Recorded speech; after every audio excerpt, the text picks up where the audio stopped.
Oh great, it's Jeff. Who invited him? On this week's show, Jason Momoa is ready to get bulldozed and say goodbye to Aquaman 2. I'm gonna tell you the story of how I met the love of my life at a press junket. And our number one story of the week is about Tyrese Gibson's ongoing feud with Dwayne "The Rock" Johnson. So stick around.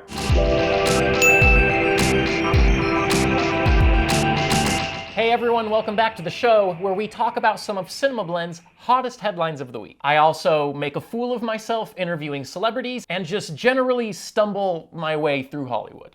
You're gonna hate it. So let's move on to our number 5 story of the week. The Russo brothers dropped an F-bomb when asked to direct Avengers movies. The F. The Russo brothers, as you know, are the biggest directors in the world right now. And if you're gonna debate that point, let me give you a point that you can't debate. They directed the highest grossing film of all time. Kick names, take ass. Yeah, that's right. Anyway, during a recent Reddit AMA, they told the story of when they first found out they would be directing the 2 biggest films in the Infinity Saga. They said this: Kevin and co-president of Marvel Studios, Louis D'Esposito, asked us to swing by their offices while we were in post on Civil War. The conversation, in short, was, guess what? We want to make the 2 biggest films ever made, and we want to shoot them back to back, and we want you guys to direct them. Our response, fuck yeah.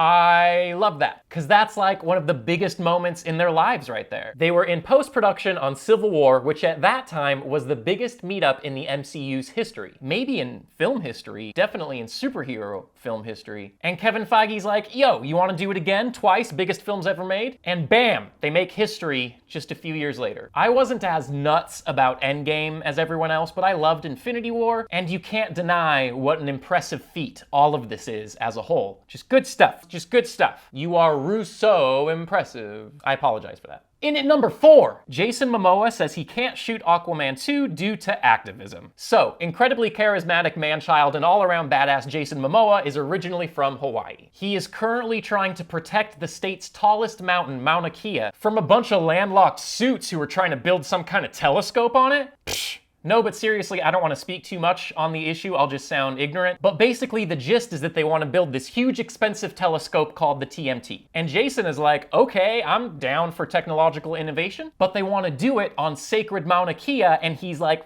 fuck that. He posted this to Instagram. Caption reads, fuck this. See, I told you. And TMT is 4 times bigger. Sorry, Warner Bros, we can't shoot Aquaman 2 because Jason got run over by a bulldozer trying to stop the desecration of his native land. This is not happening. We are not letting you do this anymore. Enough is enough. Go somewhere else. Like I said, I'm ignorant when it comes to this issue and most other issues. But Jason Momoa is dope, his cause is dope, and I support his dopeness 100%. Am I supposed to know who you are? He's obviously being dramatic, trying to express how far he's willing to go. He didn't actually get run over by a bulldozer, but he would, it seems, if it came to that. Even though I'm pretty sure Momoa could stop a bulldozer using nothing but his left biceps, so good luck, puny machines. In at number 3, Leonardo DiCaprio wasn't happy about using a flamethrower for Once Upon a Time in Hollywood. The best part of Once Upon a Time in Hollywood was Leonardo freaking DiCaprio.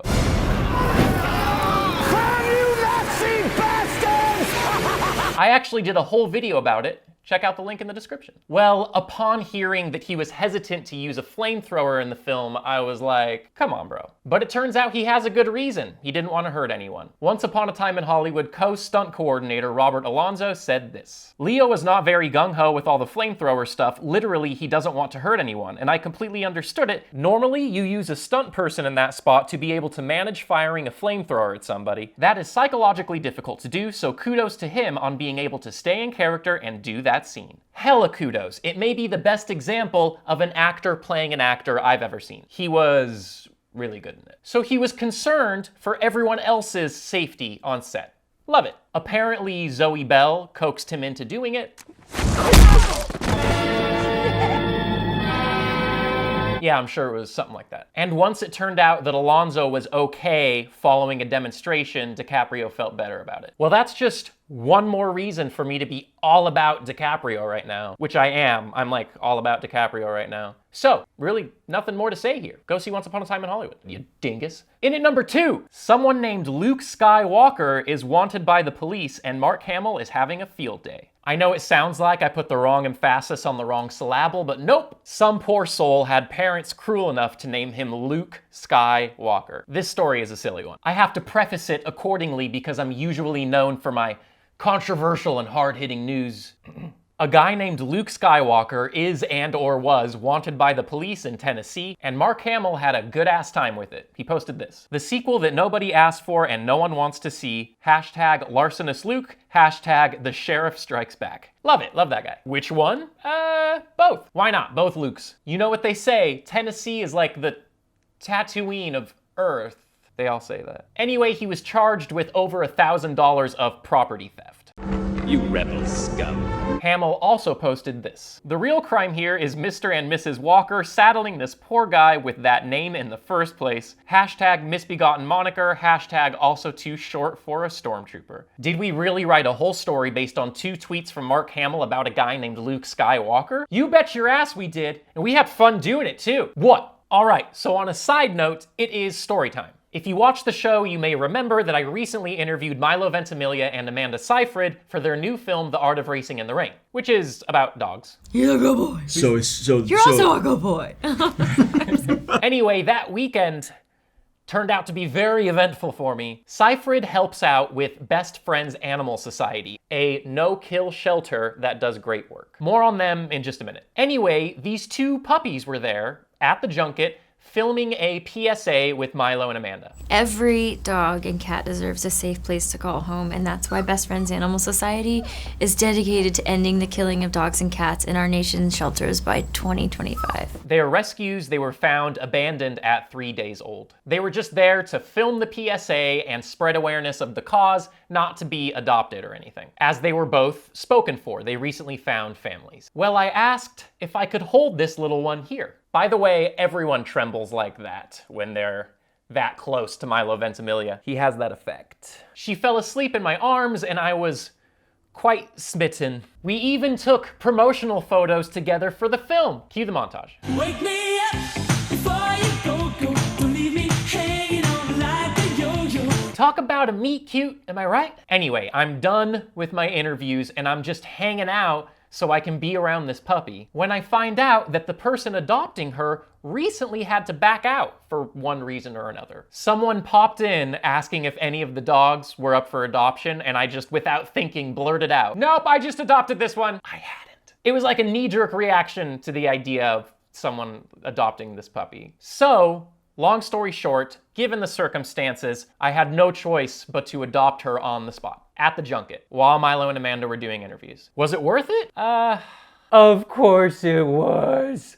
This is my sidekick slash co-host, Bark Ruffalo, and she is the greatest thing that's ever happened. Not to me, like, to the world. She's famous. We're in love and that's like all there is to it. I would like to acknowledge that she was trying to jump out of Milo's hands here. She's not doing that with me. Well, maybe a little bit. You may be like a movie star with hair, but she's not superficial like that. You licking the mic? She gets me. She's even writing my scripts for me. Or just licking my laptop, I don't know. Anyway, she's my new bestie, the junket dog. Follow all of our adventures on Instagram at Jeff McCobb. Did I just pimp you out for social followers? Yeah, I pimped you out for social followers. Then, get this, when I go to make the adoption official, I find out that we have the exact same birth date. It's meant to be. We're soulmates. Anyway, that little idiot is the light of my life, and I'm very happy. So huge thank you to Milo Ventimiglia, Amanda Seyfried, and of course, Best Friends Animal Society. It's a really cool no-kill shelter. Follow the link in the description and check out their community life-saving dashboard. Basically, it helps people all over the country find out what their local shelter's needs are and how they can help out. Amanda Seyfried supports them. I support them. So should you. Well, nothing I do now could successfully follow adorable dogs, but regardless, it is time for our #1 story of the week. Tyrese Gibson reignites Fast and Furious feud by poking fun at Hobbs and Shaw box office. In case you were previously unaware, Tyrese Gibson of the Fast franchise was against the film Hobbs and Shaw from the get. Of course, with it being a spin-off that leaves out most of the original crew. Okay, sorry, that leaves out most of the original family. I don't want to explain all of it. It's a long story, but basically he talked a lot of and even said that if Dwayne Johnson came back for Fast 10, he wouldn't be in it. This right here, my friend, happens to be the stupidest idea I've ever heard of in my life. So Hobbs and Shaw made a good chunk of change for its box office opening. Some decent Skrilla, a lot of scratch, some good cheddar. $180 million to be exact. However, it did have the lowest opening the franchise has seen in quite some time. So Gibson went back to talking smack. He said this: "I have to show my respects for one thing. He tried. Folks called me a hater and attacked me for speaking out. Breaking up the family clearly doesn't have the value that one would assume it does." Okay, so this whole freaking family thing is like a joke in pop culture. I know it's a thing in the Fast films, and it probably became a thing offset because they're all super tight or whatever, but Gibson is so fucking dramatic. They did a spin-off, bro. They're not homewreckers. They didn't break up the family. He says 180 million is not a win. Some would disagree. I, for one, could get a lot of beans for that chunk of change. That's a lot of beans. Gibson even said that he hopes to reunite with everyone, including Johnson, for Fast 10, so whatever. Not all of the cast is as pouty as my little buddy Gibson. Michelle Rodriguez said this: "I'm happy for Dwayne Johnson and Jason Statham. These boys have great chemistry and are bringing a wonderful playfulness to the Fast family. Anytime an ethic human leads the charge in a franchise, I celebrate it with joy. Petty's not my thing. Unity is everything, especially right now." Woo! Human decency is a rare thing, unfortunately, and she seems to agree. She did take a jab at Gibson with that petty comment. I see you. Well, that's it, bro. Follow me and Bark Ruffalo on Instagram at Jeff McCobb. I'm pimping you out for followers again. And if you enjoyed yourself in the least, please hit subscribe. Steph, you can't have it. We post a new episode every Friday. We'll see you then. Thank you for watching. Quick shout out to @GWade and @WadeWaffles for this awesome Cheshire cat mug. I love it. Tastes like kittens or an acid trip. If you'd like to donate a mug to my cause, hit me up at Jeff McCobb and find out how. I'll give you a shout out on the show and a super rad high five.